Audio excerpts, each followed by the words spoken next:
Hello friends, आज हम बात करेंगे कि गुस्सा कैसे कंट्रोल करें। देखिए, गुस्सा हर किसी को आता है, हर एज में आता है।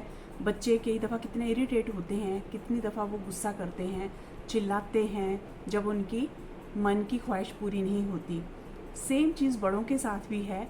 बड़ों की भी जब अपने मन की नहीं होती तो उनको भी गुस्सा आता है, चाहे वो मिडिल एज में हो, चाहे वो ओल्ड एज में हो। जब ओल्ड एज तक भी जो लोग होते हैं ना, जब उनके भी अपने मन की बात नहीं होती तो उनको भी गुस्सा आता है। गुस्सा एक ऐसी चीज़ है जो हमेशा इंसान के साथ चलती है, पर हमें उसको बहुत हद तक कंट्रोल करना चाहिए, क्योंकि गुस्से से हमें नुकसान ज़्यादा हैं और फ़ायदे कुछ भी नहीं। नुकसान बहुत हैं इसके और फ़ायदा हमें कोई नहीं मिलता। अगर गुस्सा आता है तो उसको हमें कंट्रोल करना चाहिए। बहुत से तरीके हैं कि हम कैसे अपने गुस्से को कंट्रोल करें। गुस्से का मेन रीज़न आने का यही है कि जब हमारी मन की बात नहीं होती, चाहे हम वो चीज़ें बच्चों से मनवाना चाहते हैं तो बच्चे नहीं मानते तो हमें गुस्सा आता है। जब बड़े उनकी बच्चों की बात नहीं मानते तो बच्चे इरिटेट होते हैं, बच्चे गुस्सा करते हैं। और जब ओल्ड एज में जो अब अपने दादी बाबा हैं, परदादा हैं, हम उनके बात नहीं मानते, जब वो भी इरिटेट हो जाते हैं, वो भी उनको भी गुस्सा आता है। तो इसका एक ही हल है कि कोशिश करिए कि सबके साथ एक अच्छा बॉन्ड बना के चलिए, और गुस्से को कंट्रोल करने के लिए आप अपने मन को शांत करिए और हर चीज़ को, एक चीज़ को एक्सेप्ट करना सीख लीजिए।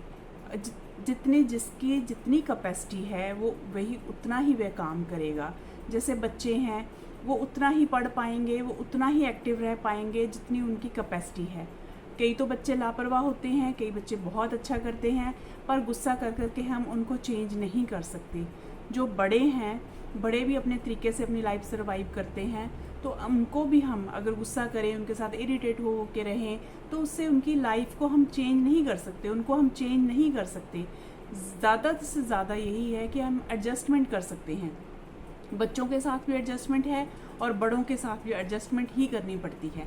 और बहुत खुश रहिए, इंजॉय करिए अपनी लाइफ को, और गुस्से को तो अपनी लाइफ से निकाल ही दीजिए। अपनी तरफ से सबका अच्छा करने की कोशिश करिए। जो हमारी रिस्पॉन्सिबिलिटी है बच्चों की तरफ, हमें वो करनी है। बच्चों को कोशिश करनी है, हम कोशिश करते रहिए। बच्चों को पढ़ाना है, बच्चों को हर चीज़ अवेलेबल करानी है हमें, और बच्चों को अच्छी लाइफ देनी है, हमने कोशिश करनी है। पर अगर हम उनको मारें, गुस्सा करें, तो उससे क्या फ़ायदा होगा? उससे उनको और इरिटेशन हो जाएगी, एक नफ़रत का एक दायरा बढ़ जाएगा, एक गैप बनता है, एक रिलेशन में बहुत बड़ा गैप बनता है जो कभी पूरा नहीं हो सकता। कहते हैं, कहावत है कि लम्हों ने गुनाह किया, लम्हों ने खता की, और सदियों ने सज़ा पाई। और ये मैं अपने, कह लीजिए कि अपनी लाइफ का एक्सपीरियंस शेयर कर रही हूँ आपके साथ, कि बहुत सी इंसान गलतियाँ करता है, जैसे कि मैंने भी बहुत सी शायद कोई गलती की हो अपनी लाइफ में, और वो चीज़ें हमेशा माइंड में रह जाती हैं, वो हमेशा माइंड में एक छाप छोड़ जाती हैं। तो हम ये सीखे हैं जितनी भी लाइफ सर्वाइव की है कि गुस्से से कुछ हासिल नहीं होता। इमीडिएटली हम रिएक्ट कर देते हैं, उसका हमें नुकसान ही भुगतना पड़ता है, और लाइफ में और एक माइंड में उस चीज़ के इम्प्रेशन बहुत लॉन्ग टाइम तक रहते हैं। इसलिए कोशिश करिए कि गुस्से को दबा लीजिए। गुस्सा आए तो बहुत अपना किचन में जाके ठंडा पानी पीजिए, काउंटिंग शुरू कर दीजिए। बहुत से तरीके बताए जाते हैं गुस्सा कंट्रोल करने के। अपना मन पसंदीदा कोई आप एक्टिविटी करनी शुरू कर दीजिए, म्यूज़िक सुनिए, टीवी ऑन कर दीजिए। मतलब कि अपने माइंड को डाइवर्ट करिए, अपने माइंड की डायरेक्शन को थोड़ा सा चेंज कर लीजिए उस टॉपिक से।